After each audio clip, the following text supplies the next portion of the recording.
Hello friends, welcome to Bliss cinemas. இன்னைக்கு நம்ம தமிழ் டப்பிங்ல தந்தியோன் யூடியூப் சேனல்ல ரிலீஸ் ஆயிருக்க IPL இட்ஸ் பியூர் லவ் படம் எப்படி இருக்குன்னு பார்க்க போறோம். வாங்க வீடியோக்குள்ள போகலாம். இந்த படம் பாத்தீங்கன்னா ஒரு ரொமான்டிக் டிராமாவா ரிலீஸ் ஆயிருக்கு. இந்த படத்தோட ரன் டைம் 2 hours 13 minutes இருக்கு. இந்த படத்தை சுரேஷ் டைரக்ஷன் பண்ணிருக்காங்க. இதுல விஸ்வா கார்த்திக், கிருஷ்ணா முரளி, அவந்திகா மற்றும் பலர் நடிச்சிருக்காங்க. இந்த படம் எப்படி இருக்கு பார்க்கலாமா வேணாமா, யாரெல்லாம் பார்க்கலாம் அப்படின்றத இந்த வீடியோல தெளிவா பார்க்கலாம். இப்ப இந்த படத்தோட கதையை பத்தி பார்க்கலாம். நம்ம ஹீரோ பாத்தீங்கன்னா ஒரு சாஃப்ட்வேர் இன்ஜினியரா இருக்காங்க.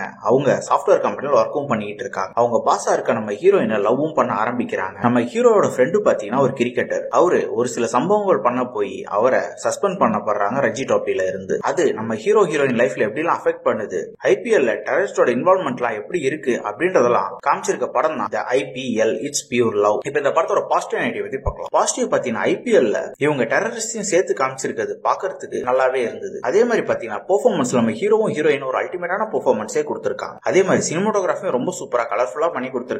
மத்தபடி இந்த படத்துல பாசிட்டிவ் சொல்லிக்கிற அளவு எந்த விஷயமே கிடையாது. மியூசிக் எல்லாம் பாத்தீங்கன்னா இன்னும் பெஸ்டாவே கொடுத்திருக்கலாம். சுத்தமா சரியில்லைன்னே சொல்லலாம். ஸ்கிரீன் பிளேஸ் பார்க்கும்போது பிலோ ஆவரேஜ் தான் எழுதி எடுத்திருக்காங்க. படத்துல பல சீன்ஸ் வந்து பிரெடிக்டபிளாவும் லாகிங்காவும் இருக்கதான் செய்யுது. அட்லீஸ்ட் கேரக்டர் ரைட்டிங்காவது நல்லா எழுதிருக்காங்கன்னு பாத்தீங்கன்னா அதுவும் சுத்தமா கிடையாது. அவங்க இஷ்டத்துக்கு ஏனதாரன்னு எழுதி வச்சிருக்காங்க. அதே மாதிரி பாத்தீங்கன்னா ஃபர்ஸ்ட் ஹாஃப்ல பயங்கர ஸ்லோவா போகுது. செகண்ட் ஹாஃப் பொறுத்தளவு பாத்தீங்கன்னா கொஞ்சம் பிக்கப் ஆனாலும் கிளைமேக்ஸ் எல்லாம் சொல்லிக்கிற அளவு கிடையாது. ஓவராலா பாத்தீங்கன்னா இந்த படம் ஒரு பிலோ ஆவரேஜான படம் தான். வேணும்னா ட்ரை பண்ணி பாருங்க. இன்னொரு வீடியோல சந்திக்கலாம். தேங்க்யூ.